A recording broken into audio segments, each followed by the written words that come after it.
ની અક્ષ પરના બિંદુએ, વિષુવવૃત્ત રેખા પરના બિંદુએ અને કોઈ પણ બિંદુએ ઉદ્ભવતા વિદ્યુત સ્થિતિમાનની થિયરી જોયા બાદ સમજ્યા બાદ વાત કરવાની છે વધારાના સ્વાધ્યાયનો દાખલા નંબર 2.22.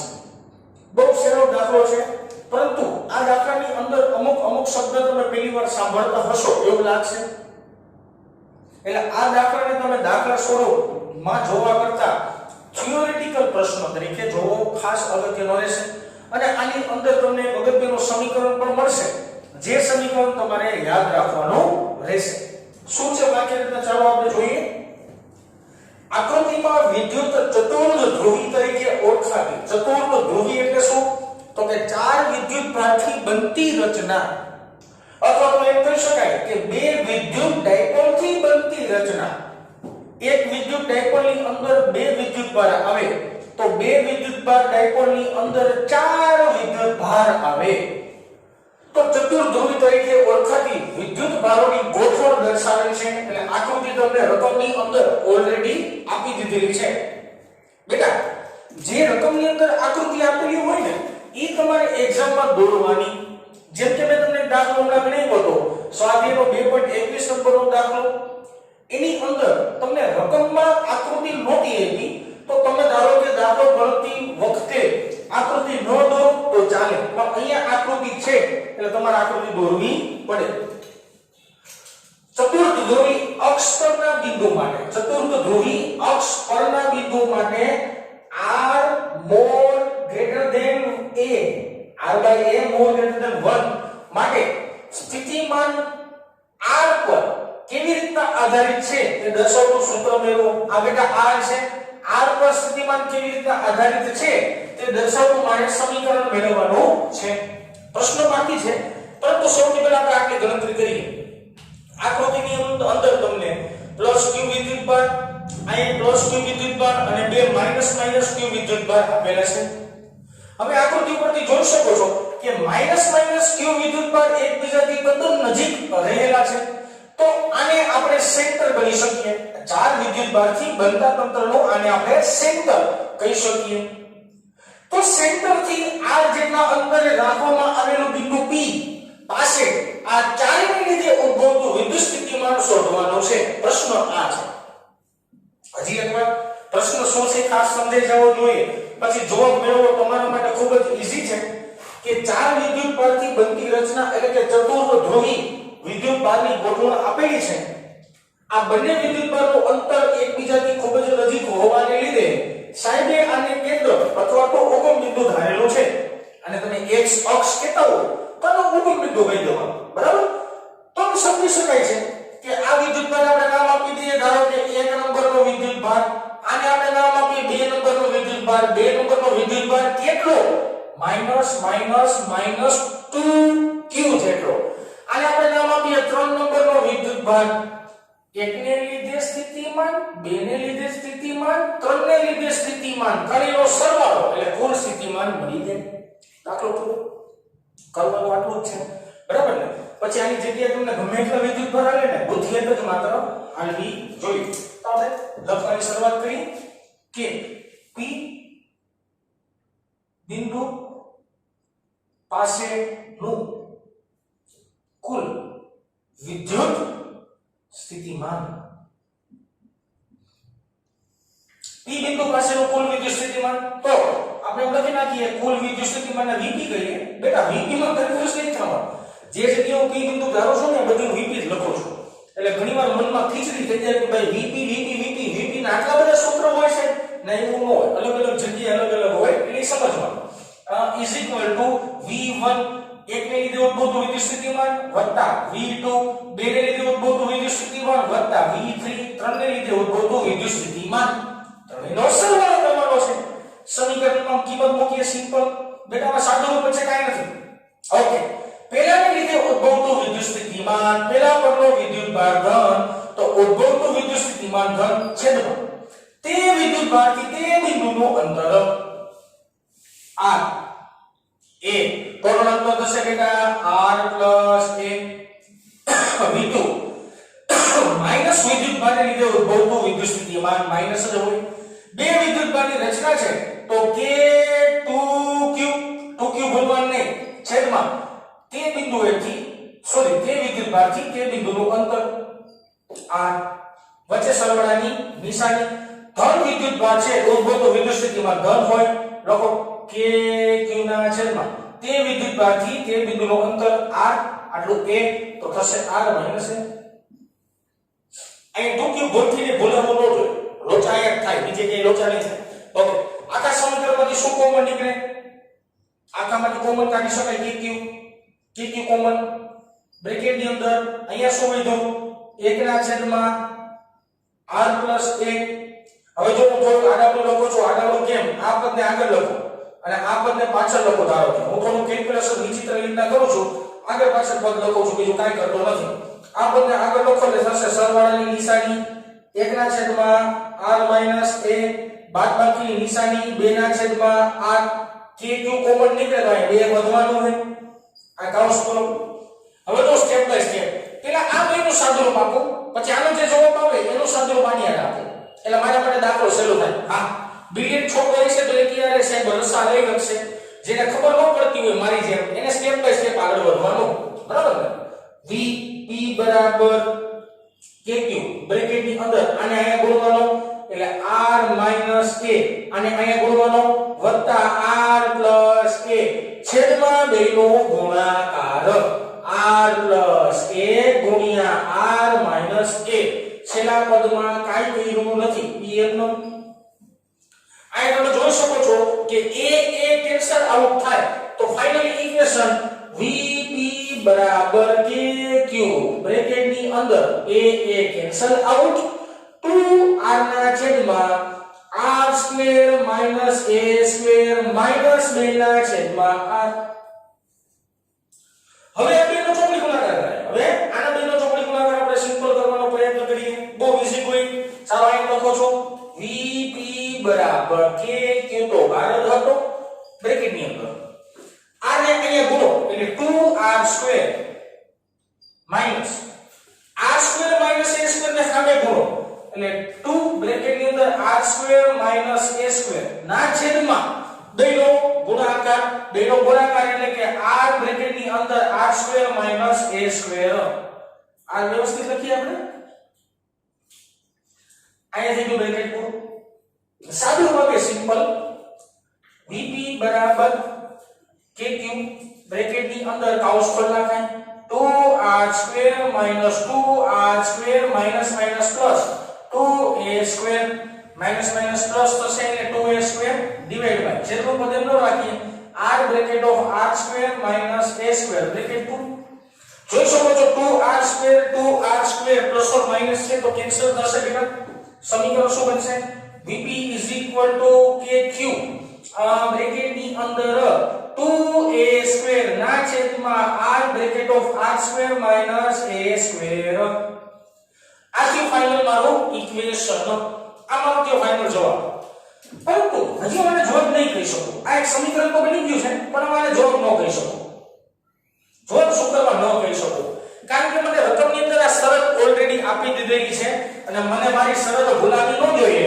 શરત આવી કઈ છે r/a નું મૂલ્ય 1 કરતા મોટું હોય છે સાદું આપણે આનો થોડું તો આમ લખી શકાય કે r અને એને સામે લઈ જાવ તો અહીંયા આવી જાય a તો r કરતા a નું મૂલ્ય નાનું હોય છે તો કહી શકાય r ની સાપેક્ષે છેદમાં a વાળા પદને આપણે અવગણી શકીએ હાલો અવગણી નાખીએ બેટા vp બરાબર kq બ્રેકેટ ની અંદર 2a સ્ક્વેર ના છેદમાં r સ્ક્વેર ગુણ્યા r નો ઘન માઈનસ a સ્ક્વેર અવગણી નાખો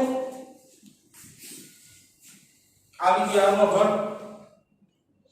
હજી તમારે આમાં થોડું સાદું દેવું હોય તો હજી પણ દઈ શકાય કેવી રીતના vp બરાબર kq 2a ગુણ્યા a થાય ને 2a એને બે વાર લખીએ કે અને આખાના છેદમાં r નો ઘન તો vp બરાબર kp એના છેદમાં r નો ઘન આવું પણ સમીકરણ મેળવી શકાય અને આ છે તમારો ફાઇનલ આન્સર શરત એપ્લાય કરશો એટલે ફાઇનલ આન્સર તમને બેટા આવો મળવો જોઈએ આ છે ફાઇનલ આન્સર અને આ સમીકરણની મદદથી તમે એક વસ્તુ ખાસ નોંધી શકવા જોઈએ, જે બાબત એવી કઈ છે કે વિદ્યુત સ્થિતિમાન એ અંતરના ઘનના વ્યસ્ત પ્રમાણમાં હોય.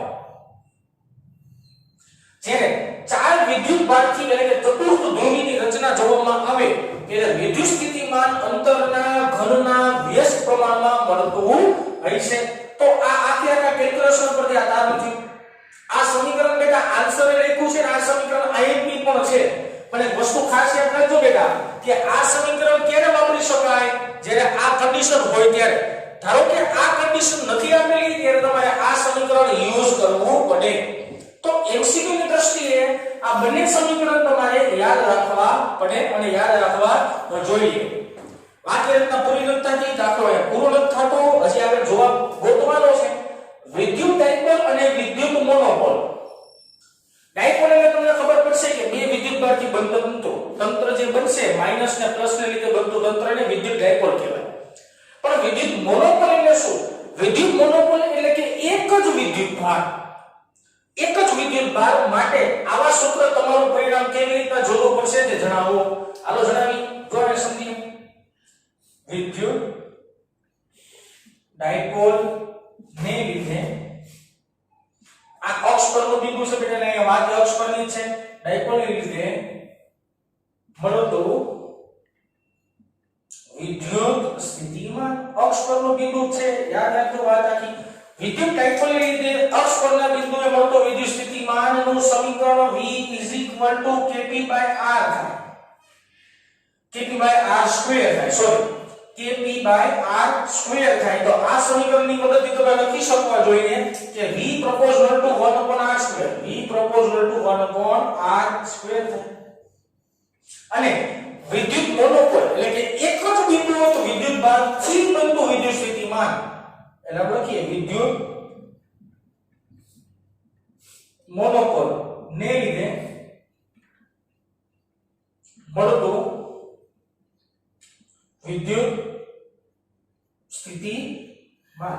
વિદ્યુત મોનોપોલ ને લીધે મળતું વિદ્યુત સ્થિતિમાન જે આપણી પાસે સમીકરણ છે V kq/r.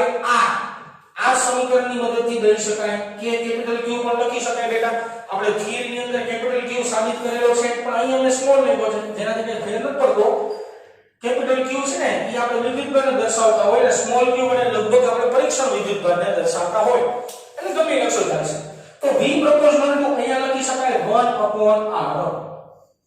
તો તમે સમજી શકો છો કે જો ચતુર્થ ધ્રુવીની રચના હોય તો વિદ્યુત સ્થિતિમાન તે r ના ઘનના વ્યસ્ત પ્રમાણમાં હોય. જો વિદ્યુત ડાયપોલની વાત હોય તો વિદ્યુત સ્થિતિમાન એ r ના વર્ગના વ્યસ્ત પ્રમાણ પર આધારિત હોય. અને જો વિદ્યુત મોનોપોલ એટલે કે એકલો વિદ્યુત ભાર, ખાલી હું એમ કહું કે પ્લસ q વિદ્યુત ભારને લીધે કોઈ બિંદુએ ઉદ્ભવતું વિદ્યુત સ્થિતિમાન, ખાલી હું એમ કહું માઈનસ q ને લીધે કોઈ બિંદુએ ઉદ્ભવતું વિદ્યુત સ્થિતિમાન, તો એવી રચનાને સારી ભાષામાં વૈજ્ઞાનિક ભાષામાં વિદ્યુત મોનોપોલ કહેવાય. તેને લીધે મળતું વિદ્યુત સ્થિતિમાન એ અંતરના વ્યસ્ત પ્રમાણ પર આધારિત હોય. તો આ તમારા બધા સમીકરણ થયા. આ બંને સમીકરણ તમારા માટે ખૂબ જ બેટા અગત્યના અને તમે કહી શકો છો કે આવી રીતના ત્રણ સમીકરણ એકબીજાથી જુદા પડતા હોય છે કારણ કે ઈ અંતર પર આધારિત છે એટલા માટે. તો આ છે તમારો દાખલા નંબર સ્વાધ્યાયનો 22 નંબર. આપણે હવે ચર્ચા કરવાની છે સ્વાધ્યાયના 13 નંબરના દાખલાની. બહુ સહેલો દાખલો છે. શું કહેવા માંગે છે કે બી બાજુવાળા એક ઘનના દરેક શિરોબિંદુ એ વિદ્યુતભાર q છે. એનો મતલબ એવો થયો મને એક આખો સમઘન આપ્યો છે અને સમઘનની પ્રત્યેક બાજુનું માપ b જેટલું છે જે મને રકમની ચોખવટ કરેલી છે અને સમઘનના પ્રત્યેક શિરોબિંદુ પર આ q જેટલો વિદ્યુતભાર મૂકવામાં આવેલો છે. એટલે કે ધારો કે a b c h d e g f આ પ્રત્યેક એક શિરોબિંદુ પર q જેટલો વિદ્યુતભાર મૂકવામાં આવેલો છે. તો આ વિદ્યુતભારને લીધે ઘનના કેન્દ્ર પર સ્થિતિમાન અને વિદ્યુત ક્ષેત્ર મેળવો. તો આ બધા વિદ્યુતભારને લીધે આ કેન્દ્ર સમઘનનું કેન્દ્ર છે. સમઘનના કેન્દ્ર પર મારે વિદ્યુત સ્થિતિમાન તેમજ વિદ્યુત ક્ષેત્ર શોધવાનું છે. તો સૌથી પહેલા સિમ્પલ વિચારો. તો સાહેબ 8 શિરોબિંદુ થાય 1 2 3 4 5 6 7 8. તો 8 વિદ્યુતભારને લીધે કેન્દ્ર પરનું વિદ્યુત સ્થિતિમાન શોધવાનું છે. તો આપણે સૌથી પહેલા વાત કરીએ એવી લખીએ કે ઘનના કોઈ એક વિદ્યુત ભારને લીધે કેન્દ્ર પર ઉદ્ભવતું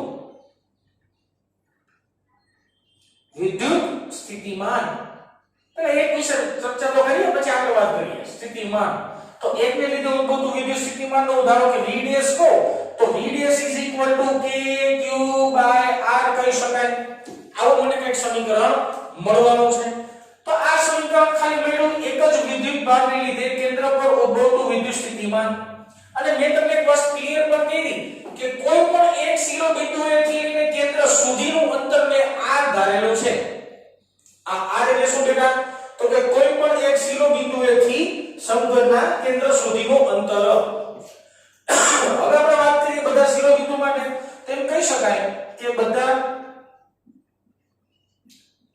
શિરોબિંદુ પર